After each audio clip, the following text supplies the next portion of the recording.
افغانستان اسلامي امارت د بهرنیو چارو له وزیر سره ټلیفوني خبرې وکړې او وروسته خبر ده چې پاکستان له ایران سره خپل ټولې لارې تر نامعلوم وخت پورې وتړلې.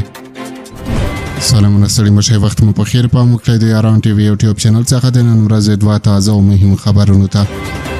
د افغانستان اسلامي امارت د ایران له بهرنیو چارو وزیر سره ټلیفوني خبرې وکړې. د افغانستان د بهرنیو چارو وزارت سرپرست امیر خان متکی د ایران د بهرنیو چارو له وزیر عباس اراغچی سره په ټلیفوني اړیکه کې د ایران او اسرائیل ترمنځ د وروستیو تحولاتو په اړه خبرې کړې دي. ښاغلي متکی د ایران له خلکو سره د اسلامي امارت د پیوستون اعلان وکړ او د اسرائیل هوایي بریدونه په کلکو ټکو وغندل او د نړیوالو قوانینو ښکاره سرغړونه او د ایران پر ملي واکمنۍ ترای وباله. د افغانستان د بهرنیو چارو وزارت په خبر پاڼه کې ویلي دي چې ښاغلي متکی د افغانستان له لارې سعودي عربستان کې د پاتې ایراني حاجیانو د خوندي لیږد لپاره د اسلامي امارت د همکارۍ پر چمتووالي ټینګار کړی دی.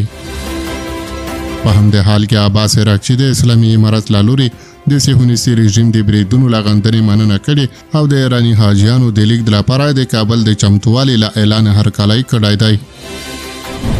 وروسته خبر ده چې پاکستان له ایران سره خپل ټولې لارې تر نامعلوم وخت پورې وتړلې.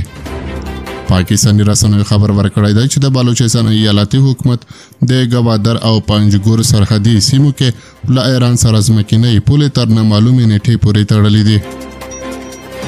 د پاکستان د ایکسپریس ټریبیون ورځپاڼې د خبر له مخې ځایي حکومت سملاسي په یادو سیمو کې پر ځمکني پلې تګ راتګ او د سوداګریزو توکو پر لیږد رالېږد بندیز عملي کړی دی.